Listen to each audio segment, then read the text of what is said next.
ایک شخص کونی لگا کے بیٹھا تھا تو رسول اللہ صلی اللہ علیہ وسلم نے فرمایا لا تؤذی صاحب القبر، مستدرک للحاکم حدیث شریف موجود ہے، فرمایا ہاتھ پیچھے ہٹا دو، قبر والے کو تکلیف ہوتی ہے۔ ان متبرک مقامات سے برکت کے لحاظ سے اور دعائیں مانگنے کے لحاظ سے اگر دیکھا جائے تو یہ عہد صحابہ سے یہ بات ثابت ہے۔ مسند امام احمد بن حنبل جلد نمبر 5 اور صفحہ نمبر 110 پر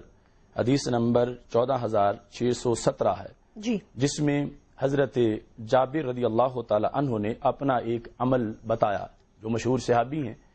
مسجد فتح جو مدینہ شریف میں جبل صلا پر موجود ہے، اس مسجد فتح کی جگہ پر رسول اللہ صلی اللہ علیہ وسلم نے غزوہ خندق کے موقع پر بدھ والے دن دعا مانگی اور 2 نمازوں کے درمیانی وقفہ میں وہ دعا قبول ہوئی۔ حضرت جابر رضی اللہ تعالیٰ عنہ کہتے ہیں فلم ینزل بی امر مہم غلیظ الا توخیت تلک الساعہ، کہ جب بھی میری زندگی میں مجھے کوئی مشکل پیش آئی ہے تو میں مسجد فتح گیا ہوں، اور مسجد فتح میں اسی وقت میں کہ جب رسول اللہ صلی اللہ علیہ وسلم نے دعا مانگی تھی میں نے اس متبرک جگہ پر دعا مانگی ہے۔ کہتے ہیں فعارف الاجابہ، یعنی ہاتھ نیچے کرنے سے پہلے وہ میری دعا قبول ہوتی رہی ہے۔ وفاء الوفا جلد نمبر 3 صفحہ نمبر 39 پر بھی یہ موجود ہے۔ اب یہاں سے پتہ چلا کہ پتھروں پر جہاں رسول اللہ صلی اللہ علیہ وسلم بیٹھے آپ کے قدم مبارک لگے وہاں اتنی برکت آ گئی کہ جس کی بنیاد پر حضرت جابر رضی اللہ تعالیٰ عنہ نیت سے وہاں جاتے ہیں اور وہاں جا کر دعا مانگتے ہیں اور وہ دعائیں قبول ہوتی ہیں۔ جی، یہ جو میں نے آپ کے سامنے حضرت جابر کا عمل پیش کیا اس کی سند بھی بالکل بے غبار ہے اور کسی طرح کا کوئی ضعف موجود نہیں ہے۔ اب آپ اندازہ لگا لیں جب محض رسول اللہ صلی اللہ علیہ وسلم کے بیٹھنے کی نسبت سے اس جگہ میں اتنی برکت آ گئی تو جہاں رب ذوالجلال کے مقبول بندے ہوتے ہیں، رسول اللہ صلی اللہ علیہ وسلم جہاں خود جلوہ گر ہیں اور اولیاء کرام علیہم الرحمہ جہاں مراقد پرنور میں موجود ہیں، یقیناً وہاں جانا ہر دور میں اہل حق کا عمل رہا ہے اور وہاں دعاؤں کی قبولیت کے لیے بھی لوگ جاتے رہے ہیں۔ ڈاکٹر اس سلسلہ میں امام بخاری کی ڈاکٹر صاحب ایک سیکنڈ میں ذرا یہاں پہ آپ سے تھوڑی سی گفتگو کرنا چاہوں گی۔ جیسے آپ نے ابھی ذکر کیا جن کا بھی آپ نے حوالہ دیا، اور خاص طور سے آپ نے حضور پاک حضرت محمد مصطفیٰ صلی اللہ علیہ وسلم کا آپ نے حوالہ دیا، ان کے بعد ظاہر صحابہ ہیں، ان کے بعد پھر ولی ہیں، وہ لوگ ہیں جنہوں نے اسلام کو دور دور تک پھیلانے کے لیے بہت کوشش کی، اور آج ماشاءاللہ 1 بلین سے زیادہ مسلمان جو ہیں وہ دنیا میں پائے جاتے ہیں۔ اچھا سر، یہاں سوال یہ اٹھتا ہے کہ کچھ لوگ یہ کہتے ہیں یا کچھ اسکالرز کی شاید یہ بھی تھنکنگ ہے، وہ بھی قرآن و حدیث کا ہی حوالہ دیتے ہیں، اور وہ یہ کہتے ہیں کہ اللہ تعالیٰ یہ نے فرمایا ہے کہ مجھ سے ڈائریکٹ مانگو، مطلب کہ میں تمہارے شے رگ سے بھی زیادہ نزدیک ہوں، تو اس میں پھر وسیلے کا کانسیپٹ وہ ایکسپٹ نہیں کرتے۔ آپ اس کو کس طرح جسٹیفائی کرتے ہیں سر؟ میں یہ سمجھتا ہوں کہ رب ذوالجلال نے جو فرمایا ہے کہ میں شارگ سے بھی زیادہ قریب ہوں، یہ مطلقاً انسان کے لیے ہے، اس میں کافر بھی ہیں، اس میں مومن بھی ہیں۔ جی، یہ مومنین کے لحاظ سے تو اس نے کہا ہے ان اللہ مع المتقین، اللہ متقین کے ساتھ ہے، تو اگر اس آیت کو بنایا جائے تو وہاں تو پتہ چلے گا کہ پھر کافر کی بھی دعا قبول ہونی چاہیے، اس واسطے کہ کافر کی شارگ سے بھی اللہ قریب ہے۔ اس بنیاد پر اس آیت کو پیش نظر رکھ کے اللہ والوں کا جو مقام و مرتبہ ہے اس کو ڈی گریڈ نہیں کرنا چاہیے۔ اس سلسلہ میں رسول اللہ صلی اللہ علیہ وسلم کے سامنے جس وقت انبیاء کرام علیہ السلام کے وسیلے کی بات کی گئی، ابن کثیر جو تفسیر مشہور ہے اس میں یہ موجود ہے کہ حضرت سواد بن کارب رضی اللہ تعالی عنہ نے جب آ کے کلمہ پڑھا تو انہوں نے ایک نعت شریف پیش کی،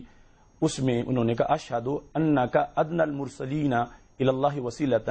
یبن الاکرمین العطائبی، میں یہ گواہی دیتا ہوں کہ یا رسول اللہ صلی اللہ علیہ وسلم اللہ کی طرف جانے کے لیے اگرچہ تمام انبیاء کرام علیہ السلام وسیلہ ہیں لیکن آپ ان سب میں سے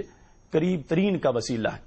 اب ظاہر ہے کہ جو انبیاء کرام علیہ السلام کو نبی علیہ السلام کے سامنے وسیلہ کہا جا رہا تھا وہ دنیا سے جا چکے تھے، اس کے باوجود ان کے وسیلہ ہونے کی حیثیت کو نبی علیہ السلام نے مسترد نہیں کیا بلکہ اس کو محبوب علیہ السلام نے قبول فرمایا۔ میں اسی بات کو چند حوالہ جات سے آپ کے سامنے بتانا چاہتا ہوں کہ اب حضرت جابر کو بھی پتا ہے کہ اللہ شارگ سے قریب ہے، لیکن وہ کیوں چل کے مسجد فتح میں جاتے ہیں اور وہاں جا کے دعا مانگتے ہیں اور کہتے ہیں کہ جب بھی مانگی ہے کبھی بھی ایسا نہیں ہوا کہ میری دعا مسترد ہو، ہاتھ نیچے کرنے سے پہلے دعا قبول ہوئی ہے۔ اس سلسلہ میں امام ابن حجر نے تہذیب التہذیب کے اندر یہ لکھا ہے، جس میں انہوں نے حضرت امام بخاری کے استاد ابو بکر بن خزیمہ کا حوالہ دیا جی کہ وہ ایک جماعت کے ہمراہ حضرت امام علی رضا بن موسیٰ کی قبر پر حاضر ہوئے۔ امام علی رضا بن موسیٰ رضی اللہ تعالیٰ عنہ کا مزار طوس میں ہے، تو وہاں پر جا کر یہ ائمہ حدیث کے استاد ہیں ابو بکر بن خزیمہ اور پوری جماعت تھی علماء کے ساتھ، یہ کہتے فرائی تو من تعظیم ہی لتل کلبکا و توادعی لہا و تضرعی اندہا ما تحیرنا، کہ وہاں جا کر امام ابو بکر بن خزیمہ نے حضرت امام علی رضا کی قبر کی اتنی تعظیم کی اور اس جگہ میں اتنی عاجزی انکساری کی کہ ہم حیران رہ گئے۔ اچھا، بہت بڑے محدث امام۔ ڈاکٹر صاحب میں واپس آپ کی طرف آؤں گی، یہاں پر میں چاہوں گی حاجی صاحب و مولانا صاحب آپ بھی اپنا پوائنٹ آف ویو دیں۔ ڈاکٹر محمد اشرف صاحب نے جو ریفرنسز کوٹ کیے ہیں، جیسے کہ انہوں نے کہا کہ اللہ تعالیٰ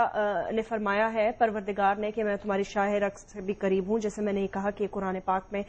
کہا گیا ہے، تو انہوں نے کہا اس کا مطلب کہ پھر وہ کافروں کی بھی دعا قبول ہوتی ہے۔ اس ریفرنس سے تو ظاہر ہے کہ یہ ہمارا جن کا بلیو ہے وہی اس آیت پہ بلیو کریں گے نا، جو قرآن پاک کو پڑھتے ہیں، نبی پاک صلی اللہ علیہ وسلم کو مانتے ہیں، دین ابراہیم اور مسلمان ہیں، یہ تو وہی انہی کی سمجھ کے لیے ہے، کافروں کے لیے تو نہیں ہے۔ تو پھر سوال یہاں یہ پیدا ہو جاتا ہے کہ ایک بہت بڑی ہستی جو ہمارے درمیان موجود نہیں ہے، لیکن ان کا روضہ دیکھنے کے لیے ہر مسلمان جو ہے وہ تڑپتا ہے اور وہاں جا کے دعا کرنا چاہتا ہے اور فاتحہ کرنا چاہتا ہے، تو وہاں پر آپ نے دیکھا ہوگا کہ جو سعودی گورنمنٹ ہے بہت اسٹرکٹ ہے، پھر اس کی کیا ریزن ہے؟ دیکھیں، آپ کے سوال میں 3 باتیں ہیں، میں ان کو بہت مختصر کیونکہ اتنا ٹائم نہیں ہے۔ سب سے پہلی بات، ڈاکٹر اشرف صاحب تو ماشاءاللہ خزانہ لائے ہوں گے، اب وہ ٹائم اتنا نہیں کہ حوالے دیے۔ اللہ تعالی نے جو یہ فرمایا ادعونی، مجھ سے مانگو، جی، یہ ہمیں ڈائریکٹ کہا ہے کیا؟ ہمیں قرآن کہاں سے ملا ہے؟ نبی پاک صلی اللہ علیہ وسلم کی بارگاہ سے۔ جی، یہ پیغام بھی دعا کا طریقہ ہمیں کس نے سکھایا ہے؟ نبی پاک نے، ظاہر ہے، اور حضور صلی اللہ علیہ وسلم نے خود دعا تعلیم فرمائی ہے، عثمان بن حنیف کی روایت موجود ہے، اس میں خود وسیلہ نبی پاک نے سکھایا ہے، حدیث موجود ہے، ایک کتاب میں نہیں تمام کتابوں میں موجود ہے۔ میرے پاس اتنا ٹائم دیجئے تو میں آپ کو ایک میرے پاس کتابیں لایا ہوں ساتھ دکھانے کا۔ دوسرا یہ کہ حضور صلی اللہ علیہ وسلم آج بھی موجود ہیں، آپ نے کہا نا موجود نہیں ہے، وہ آج بھی موجود ہیں، ان سے کوئی جگہ خالی نہیں، یہ ہماری آنکھوں پہ پردہ ہے، وہ موجود ہے۔ نہیں مطلب ظاہر ہے موجود، ان کی رحمت ہر جگہ ہے، خود موجود ہے روحانی طور پر، روحانی طور پر، جی، جسم کے ساتھ مدینہ منورہ میں اپنی روحانیت کے ساتھ، جی ٹھیک ہے نا۔ اب یہ جو بات ہے کہ اللہ تعالیٰ سب کی سنتا ہے، بے شک، ٹھیک ہے، وہ سب کا خدا ہے، درست، لیکن جو اس کو مانتے ہیں اس کو خود اللہ تعالیٰ نے طریقہ بتایا، وَإِذَا سَأَلَكَ، جب آپ سے پوچھیں جی کہ میں کہاں ہوں تو بتائیں میں قریب ہوں، نبی سے پوچھیں تو نبی کے واسطے سے ہی خدا کا تعارف ہوا ہے۔ قُلْ هُوَ اللَّهُ أَحَدٌ، اے میرے حبیب آپ فرما دیجئے وہ اللہ ایک ہے۔ سینٹنس تو اتنا ہے، هُوَ اللَّهُ أَحَدٌ، یہ قل شروع میں کیوں لگا ہوا ہے کہ آپ کہہ دیجئے